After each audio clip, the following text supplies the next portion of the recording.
ঈদের পরের দিন আমাদের আগের থেকেই প্ল্যান ছিল যে আমরা একটা রিসোর্টে ঘুরতে যাব। তো সেই অনুযায়ী ওর পাপা আগে থেকেই বুকিং করে রেখেছিল 2 দিনের জন্যে। তো আমরা একটু বেরোতে আমাদের সময় লাগছিল, যার কারণে পৌঁছাতেও বেশ রাত হয়ে গেল। তো ঢুকেই রিসেপশনে আমার বাচ্চারা যে বিলিয়ার্ড নিয়ে খেলতে ব্যস্ত, ওদিকে ওর পাপা রিসেপশনের ফর্মালিটিস করতেছে, আর আমি এদিকে ভয়ে আসলে অস্থির। আমার একটা গা ছমছমে ভাব শুরু হয়ে গেছে। তার একটা মাত্রই কারণ যে রিসোর্টটা খুবই নিরিবিলি নির্জন, ঝিরিঝিরি বৃষ্টি হচ্ছে, 2-একটা সাপও দেখছি আমরা।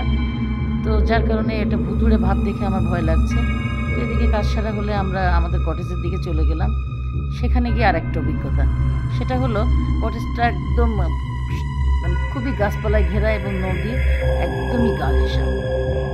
তো যেহেতু রুমটা ছিল কাঠের, আমি খুবই ভয় পাচ্ছিলাম। ইভেন রাত্রেবেলা আমরা ফিস ফিস ফিস ফিস কথার শব্দ শুনছি, মাঝে মাঝে জোরালো কণ্ঠস্বর। তো ওর পাপা করলো কি, সোফাটা নিয়ে দরজাতে দিয়ে দিল, যেন কেউ মানে খুলতে চাইলেও যে সহজে খুলতে পারবে না। আর সে তো একটা সেকেন্ডও রাতে ঘুমায় নাই, যেহেতু 4টা বাচ্চা নিয়ে গেছি, একটা আতঙ্কিত ভাব। তো সবচেয়ে মজার ব্যাপার যেটা হলো, সকালবেলা সারা রাত যেহেতু এইভাবে গেছে, আমি তো বলতেছি আমি আর থাকবো না, যতই 2 দিনের বুকিং হোক। তা ওর পাপা বলছে যাই হোক দেখো না, থেকেই যাই।